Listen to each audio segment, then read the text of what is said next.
गुपकर गठबंधन से बात बनती नहीं देख अब महबूबा मुफ्ती ने जम्मू कश्मीर में अशांति फैलाने का एक नया हथकंडा अपनाया। करीब 14 महीनों की नजरबंदी के बाद रिहा हुई महबूबा मुफ्ती ने रिहा होते ही तिरंगे को लेकर एक विवादित बयान दिया। फारूक अब्दुल्ला कम्युनिस्ट और कांग्रेस के साथ मिलकर गुपकर गठबंधन बनाया और वे अब घाटी के युवाओं को भड़काने में जुट गई हैं। महबूबा मुफ्ती ने कहा कि कश्मीरी युवाओं को सुरक्षित रखने के लिए हम किसी भी हद तक जा सकते हैं।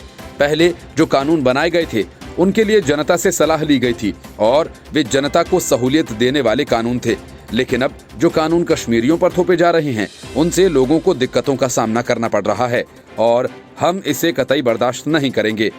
जम्मू कश्मीर पर लंबे समय तक मुफ्तियों और अब्दुल्लाओं का शासन रहा। कश्मीर के संसाधनों को जमकर लूटा गया, लेकिन अब जब उनकी पोल एक के बाद एक खुलने लगी तो उनकी बेचैनी काफी बढ़ गई है और इसी वजह से महबूबा मुफ्ती ने युवाओं को भड़काने का काम शुरू कर दिया। पीडीपी नेता महबूबा मुफ्ती ने कहा, पीडीपी का हमेशा से एजेंडा रहा है कि जम्मू कश्मीर अमन का पुल बनना चाहिए, हमारे हमसाया मुल्क चाहे पाकिस्तान हो या चीन। अभी चीन एलएसी के अंदर आ रहा है। मुफ्ती साहब का ख्वाब रहा है कि जम्मू कश्मीर को हिंदुस्तान और हमसाया मुल्क के बीच पुल बनना होगा। केंद्र सरकार को वही फॉर्मूला अपनाना होगा। इससे पहले महबूबा मुफ्ती ने कहा था कि बीजेपी के लोग जम्मू कश्मीर के संसाधन लूट कर ले जाना चाहते हैं। बीजेपी ने गरीब को 2 वक्त की रोटी नहीं दी, वो कश्मीर में जमीन क्या खरीदेगा।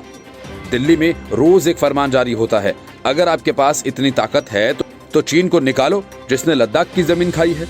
चीन का नाम लेने से थरथराते हैं।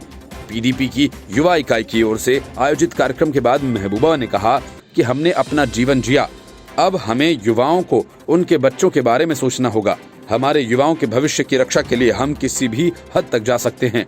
महबूबा ने कहा कि अतीत में उनकी पार्टी ने पुलिस कार्यबल की कथित ज्यादतियों के खिलाफ लड़ाई लड़ी थी और आतंकवादियों का आत्मसमर्पण कराया था, लेकिन अब पार्टी जम्मू कश्मीर के विशेष दर्जे की बहाली पर ध्यान केंद्रित करेगी।